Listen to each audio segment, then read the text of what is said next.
Hi, this is Welcome to Self, and I'm your host, Dr. Hayley D. Quinn, the anti-burnout business coach. I'm a speaker, author, former clinical psychologist, and late identified ADHDer.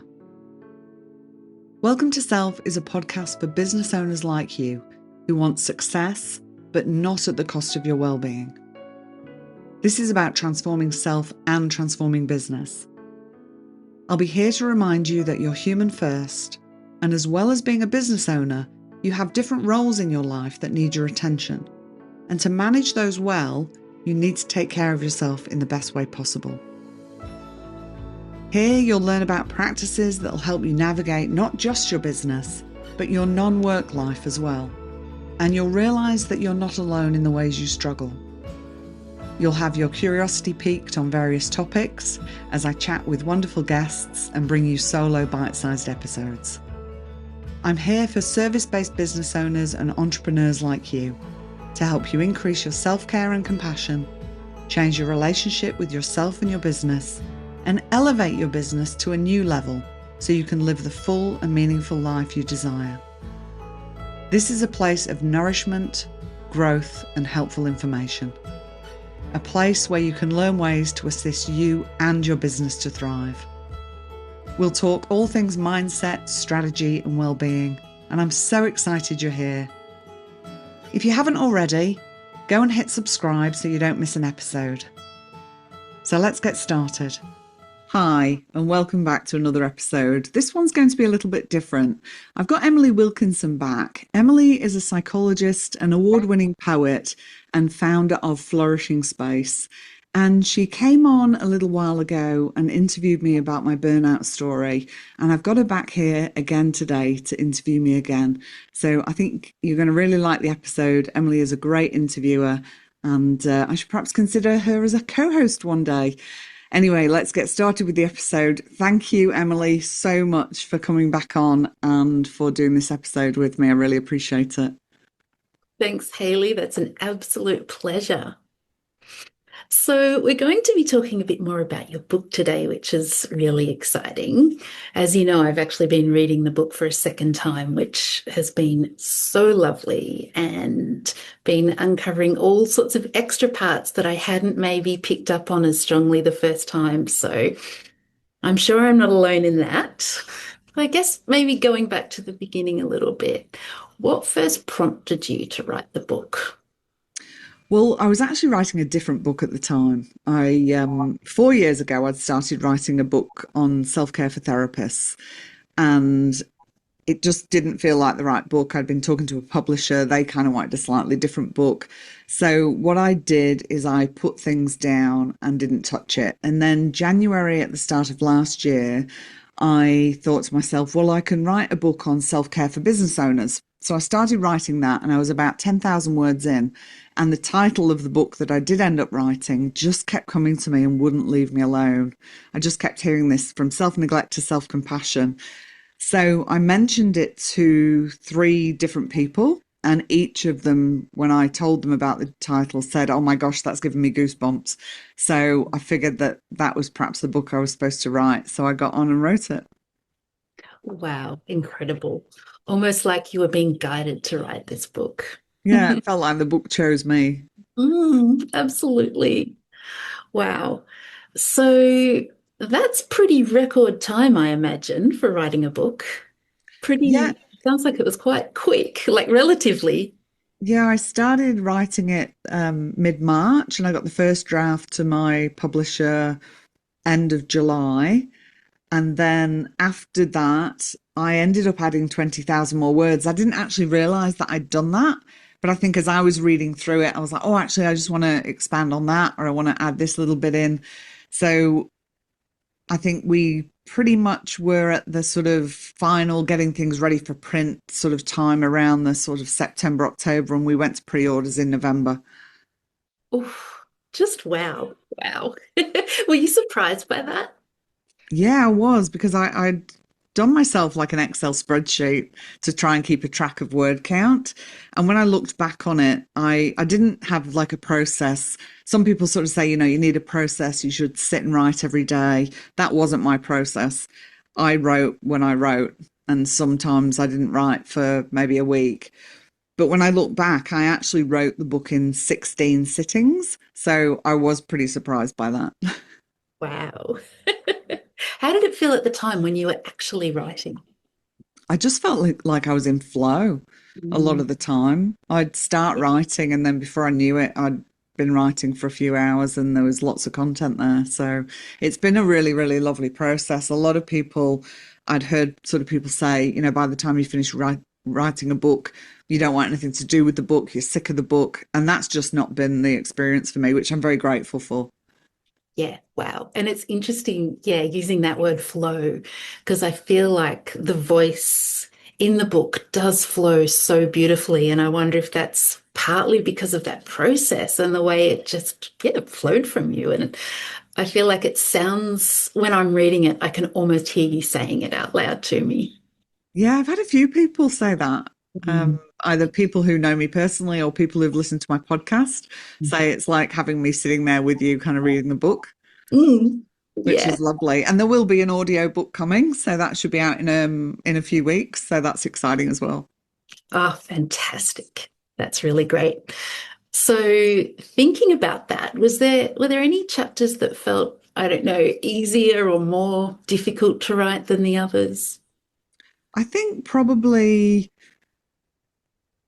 including my story in the book was not difficult, but I think kind of choosing how much of my story to share and what to not share for two reasons. One was about, you know, protecting my own privacy and only sharing what I want to share out into the world. I'm a big believer in like nobody's entitled to your story. So we get to choose how much of ourselves we do want to share publicly. But also, the book isn't about me. So I didn't want it to be too much of my story and go for too long because the book really isn't about me. It's about the reader and how they can engage with the book and do the reflections and make the changes in their own lives. So that was probably the one that I actually wrote most of that chapter about myself last. Mm. I kind of wrote a little bit, but then I came back to it at the end and really kind of decided what I wanted to put in the book once I knew what was already in the book. Yeah, and in that way, that's so considered. And when you were writing it, you were considering the whole scope of the book and everything that you were saying. Wow. Yeah. Yeah, that sounds important. And so, did anything about that part surprise you, or were there things that you'd forgotten that kind of, I don't know, resurfaced, or not necessarily in that section, but maybe other sections too? Um, Nothing that surprised me particularly. There was times during that because I have a history of domestic violence, so I've got a history of mental health issues. There was times during that part of the book that I was very mindful to connect with my compassionate self a lot and really take care of my own needs, which when you're writing a book called From Self-Neglect to Self-Compassion, it's all about, how can we take better care of ourselves and meet our needs. It was a lovely constant reminder for me to do that. And there was something really quite lovely for me to reflect on my journey and where I came from, what I've been through, and where I am now. So that was actually quite a lovely process as well. I'd done some journal reflections along the way, which I may share at some point in my social media or wherever, maybe write a little article or something. But that was nice to sort of have that reflection of the process, how I was feeling, and if anything was showing up, and how I kind of navigated that as well. Yeah, goodness. So you were really actually walking the talk while you were writing. Yeah. It's interesting because there are some things in the book that I imagine, could be very raw and certainly very real. And at the same time, there's this real sense when you're reading that that was shared in such an intentional way and coming from a place of reflection and a way to, I guess, connect with the reader, maybe. Was Yeah, that? thank you. Yeah, it was the I've tried to be as intentional as possible with that and really kind of sharing things based on me believing that would be helpful for somebody to know that about me. Like I said before, I didn't want this book to be about me, but I wanted to not only use my professional knowledge and wisdom and training of the concepts in the book, but also my lived experience, but the parts of my lived experience that I can share because I've healed from them. I think that's really important, is I've done the work to process the things that have happened.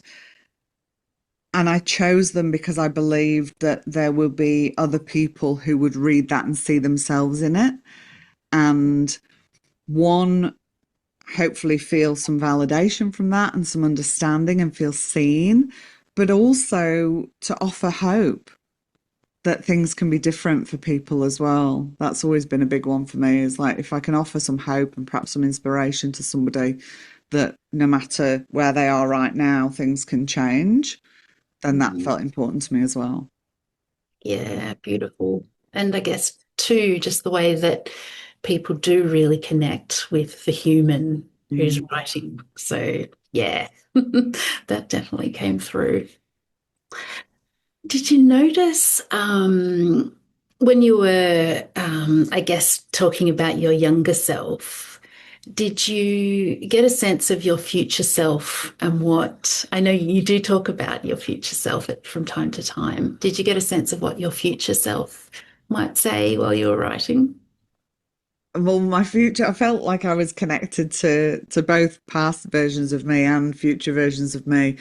But one of the things that would come through quite strongly for me was the book's already written, Hayley, and there's people waiting for it. So, you know, it's like in the future, this book is written and Yeah. there's people wanting it. So that kind of, I guess, helped motivate me to keep going. I had a thing on my whiteboard with a similar saying to that. Yeah. And I think, there's a sense of pride in that as well, particularly for me, having dropped out of school and spent a lot of time struggling with that aspect of my life. To have gone through and done the things that I've done and got my PhD and built my career in psychology and then made a very intentional decision to leave that and focus on my business now, but to also have gone through this process and written a book. I do feel proud of that. And also, when I was a teenager, I started writing a book when I was in school. I think it was like a romance. I was going to write a romance novel. Yeah. And I had a really supportive English teacher who had said to me, if you want me to read anything, I'm happy to read it. And at the time, I wasn't able to welcome in that compassionate support from that person. So I just was like, well, I'm not going to do that. And I let it go and didn't do it. So I think the younger part of me is pretty happy as well that there's a book out there with her name on too. Yeah. Yeah. I can imagine that teacher would be pretty proud as well. Incredible. So, yeah, and I love what you're saying about the future self kind of already knowing it's happened. Mm. And so connecting in with that sounds really, yeah, helpful apart from anything else. Mhm. And there's, as well as the text of the book, there are some incredible exercises that you take people through, take the readers through. So obviously the written exercises, those beautiful questions, which I know I've mentioned to you before off air, how useful I found those multiple reflective questions, but also the guided meditations that you offer as part of the book. Are just incredible. And I guess I thought of that because of the future self. And one of my favorite meditations in there is the future self meditation. Oh, fantastic. How did you go about choosing which meditations to put in and I guess Um, Gosh, writing them? that's a good question. Again, I think just whatever felt like it fitted with the chapter of the book. There's eight of the guided meditations throughout the book, some of which I've had written for quite a long time. And I just really wanted to do something I wanted it to be an experience. I knew from the start I didn't want this to just be a book. I wanted it to be an experience, and I wanted to be able to offer something where the reader felt like I was supporting them through the process. And there's the manuscript, or if you call it a manuscript, the script of the meditations where people can read them themselves. And then I was like, oh, but what if they could actually access me taking them through a meditation? I could actually be there supporting them through that. And that's what I chose to do. So easy access with a QR code. And then I guide you through the meditations. But one of the reasons I did both was, and I mentioned this in the book, that you may like to read this and record yourself reading this meditation so you can play it back to yourself. And that's because I found that really helpful when I was learning this, to actually hear my own voice reading or speaking the meditations to me. So it was like helping me practice having this compassionate voice that was actually my own. So I've given both options in the book. So hopefully that's helpful for people. Oh, beautiful. Yeah, it's kind of that invitation. There's such a strong sense in the book of invitation Mm. rather than, I don't know, dictating how things should be. Oh, good. Yeah. Because I did not want it to be like a prescriptive, if you want a thriving life, these are the 5 steps you've got to take to get there. Like, I did not want it to be that at all. I really wanted it to honor that whilst we are very similar as human beings, we're all very different as well. And what works for somebody doesn't necessarily work for someone else. So these are invitations and suggestions that hopefully will land well for people, or that people can take and go, well, actually, it doesn't quite work like that, but maybe I could adapt it into a way that it would work for me. So I love that you said that. Thank you.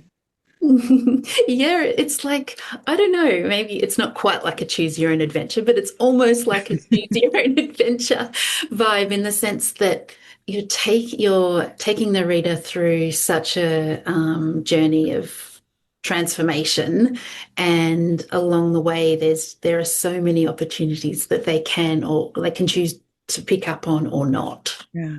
Yeah. Yeah, yeah, beautiful. Hmm. So just to change the tone slightly, I was curious with all the chapters that you wrote, were there any that felt, I guess, more exposing or even just less exposing, if that makes sense to write?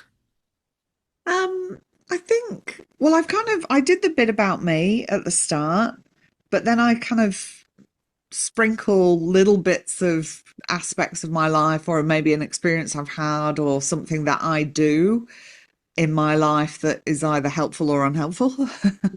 Again, just to highlight different things for people so they might recognize that for themselves.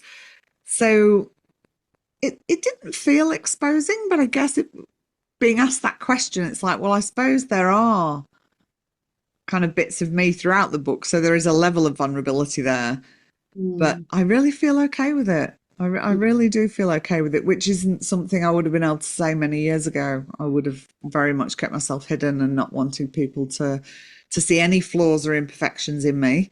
And now I am who I am, and if my story can help people, then that's fantastic. And if my story doesn't help, that's fine too. But maybe there's something in the book that will be helpful for somebody. Mm. But yeah, it really has been an absolute joy to write the book. I don't know what I expected, but I did expect it was going to be hard, just Mm. from the things I've heard from people. And I think across the whole process, maybe twice, possibly 3 times, I would say to my husband, okay, this bit's feeling a bit hard. And I think they were around the vulnerability piece. Yeah. They were around, okay, this book's got to go to the print, has got to go to the publisher now, and it's going to leave me, and somebody else that doesn't know me very well is going to read it. Or when it was going to the professional editor. And that was a beautiful and very validating experience, because it came back with very few edits at all.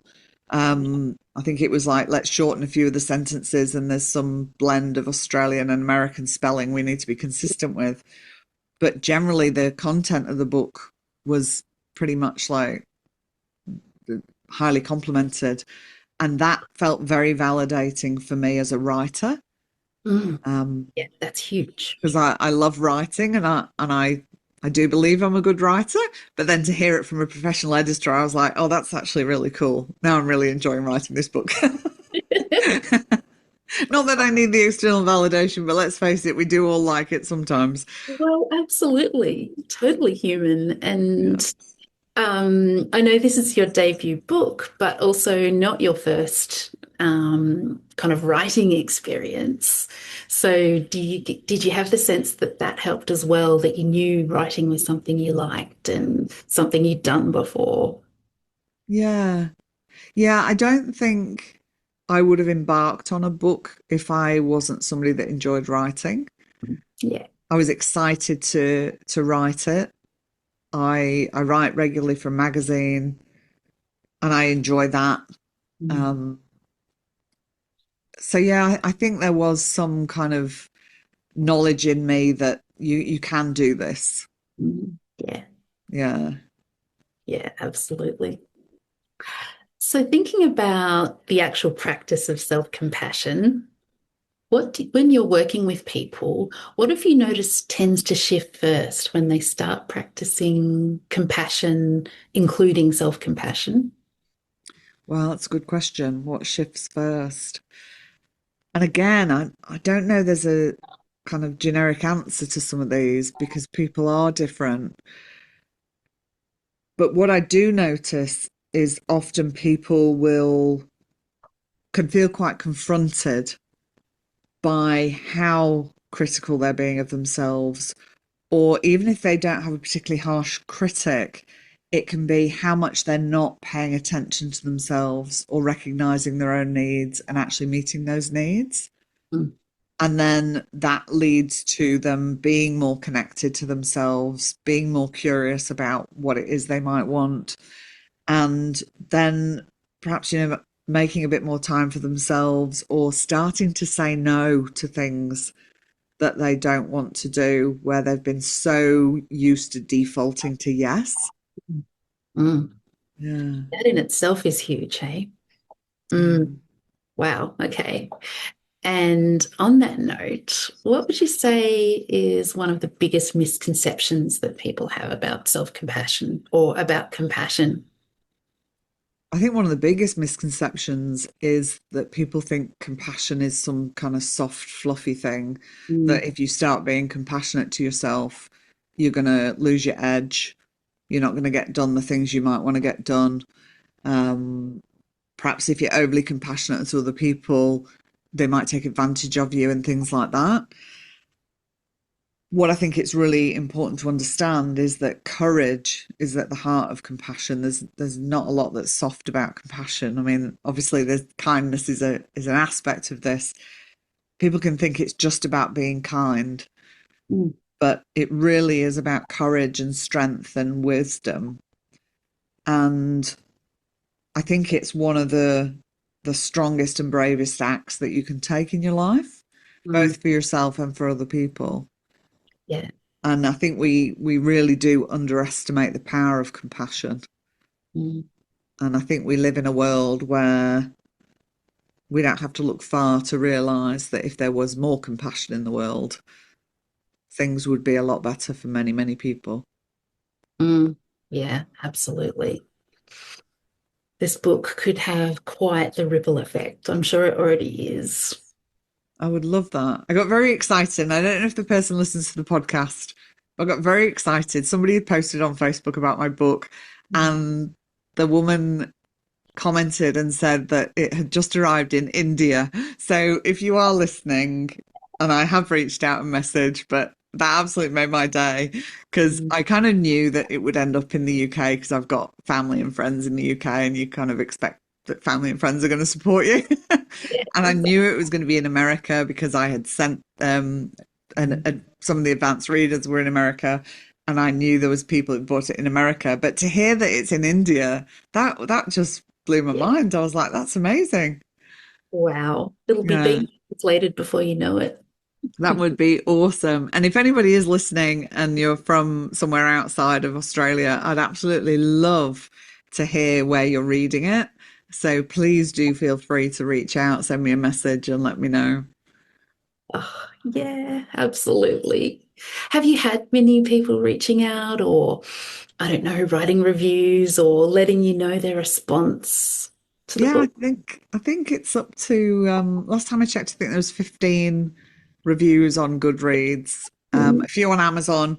A lot of people either can't post reviews. I know I can't post reviews on Amazon because I'm not particularly an Amazon customer. So, but Goodreads, which is a great place to go and review books, mm, there's quite a few on there, and I've had some people reach out and let me know that they're loving it, and people sharing on social media. So again, if you do have a copy of the book, and you're on social media and you share, please tag me because I love seeing it out in the wild.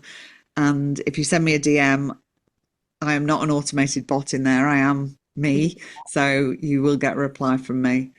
mm, It's such a thrill, kind of. I think that's probably one of the nicest parts of the whole book process. Like it's been really fun creating it and writing it. And even the process of going through what needs to happen to bring a book to life was quite interesting. But I think the real thrill for me has been seeing people's excitement about receiving the book and hearing what people are thinking about it when they read it. And some of the review, well, pretty much all the reviews, to be honest, have made me quite teary. mm, What I had hoped this book would be mm. seems to be what people are saying it is. So that I couldn't ask for anything more. It's just fantastic. Yeah, absolutely. Yes. And so, speaking of which, the women who shared their stories in the book, I was wondering what that process was like for you working with them and I guess for them as well. Yeah, that was really beautiful, and one of the women, Maggie, she's outed herself on social media. She chose to do that, and that's Yeah. fantastic. Yeah. The other women I have said, I won't do that. That's not my place. If they wish to acknowledge that it's them in the book, then they can do that, but I would not do that. So I reached out to the four women. A couple of them I have worked with as clients, not in psychology. Um, and two of them are people I know in my life. And I had asked if they would be interested in sharing their story. And they all said, yes, absolutely. So we went through a process of doing an interview, and then I put together the case study. What one of the case studies wrote hers, and then I just had to adjust it a little bit for the context of the book, and of course sent it back to her for approval. But the others were interviews, and then I put together the case studies, and then they read through them and gave me approval for them. And then I asked all of them why did they want to do that? Why did they want to share their story? And all of them said very similar things, that whilst they had been going through burnout or difficult times in their life, they had had support of other people that they were really grateful for.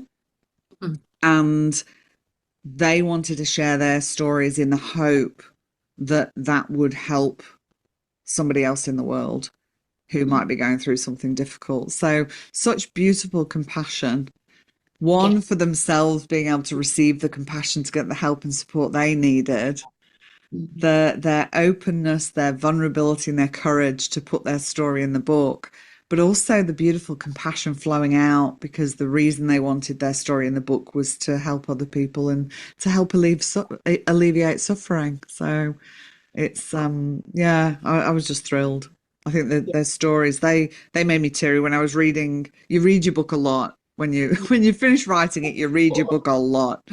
You got Yeah. to do line by line to check for spelling errors, and I'm sure there is one.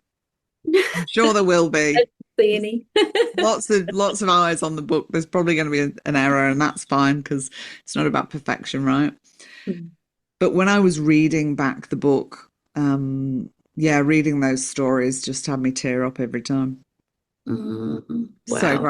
So grateful to Yeah. those women. Yeah, yeah. And like we were talking about with your kind of the personal things that you shared, just really bringing that human connection. That's so true of those women who shared as Yeah, well.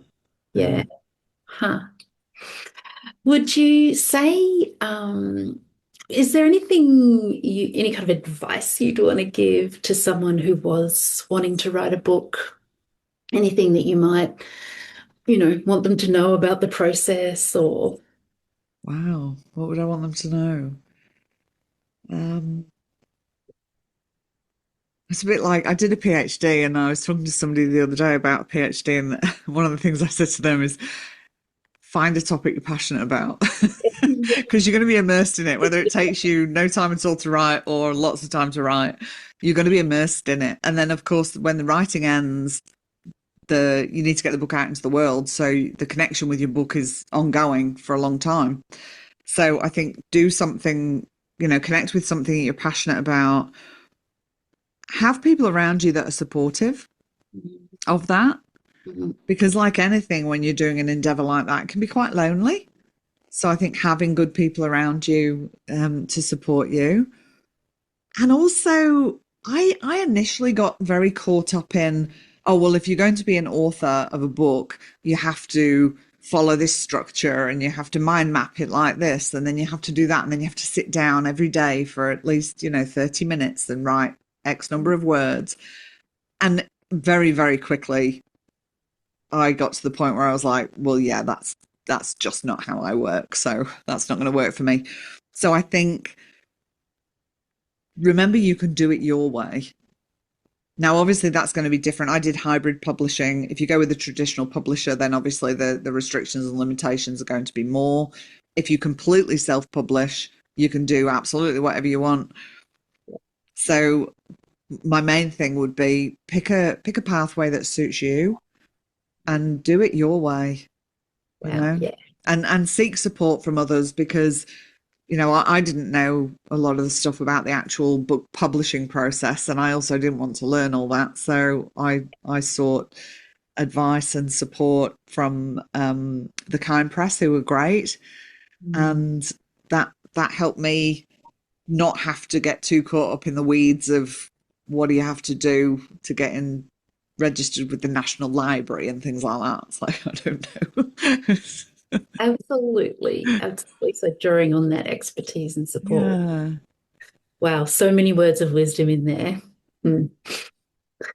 Um, so if the book could offer readers just one internal shift, what would you want that to be? Wow. One internal shift. What's coming to mind as you ask me that is to just notice how you engage with yourself Mm. and do your best to soften it, even just a little, if that feels really hard.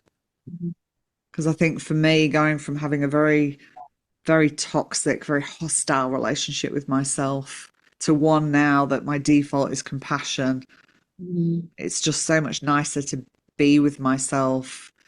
I just make different decisions for my life.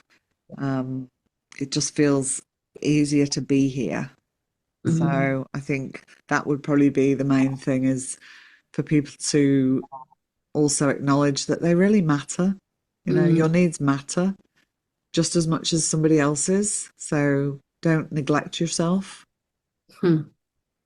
Yeah, wow, that's really powerful, Hayley. And yeah, certainly comes through so strongly in the book, that idea of our relationship with ourselves being so central and so important. Yeah. Mm. So, one final question. What do you hope readers will feel when they finish your book? Oh, what do I hope they'll feel when they finish the book?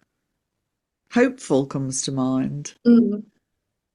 And I really do believe that if somebody reads the book and engages in some, if not all, of the reflective exercises, listens to the meditations, that by the time they get to the end of the book, something will have changed. I honestly can't see how that can't happen. Yeah. Yeah. Like just knowing, like my experience of nearly 2 decades as a psychologist, the work I do as a coach, if we go through these processes, change does happen. Mm. And it might not be like huge. For some people, there may be some really pivotal moments in there that's like, okay, this has got to change, and they may make some big leaps. But there will be change, even if it's small. I just can't see how that wouldn't happen. But I would like people to feel hopeful. Mm. Yeah. Yeah, absolutely. Yeah.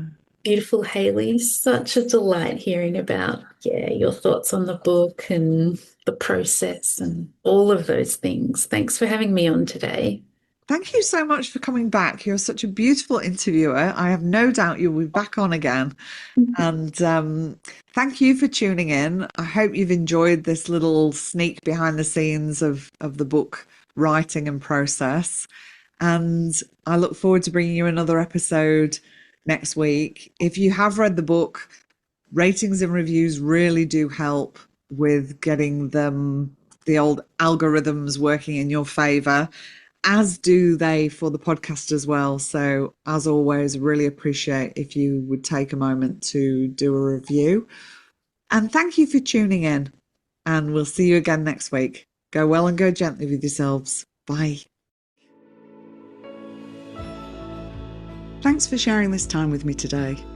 I hope it's been helpful and supportive. If there's been something in this episode that you have found helpful, I encourage you to share it with your business besties so they can benefit too.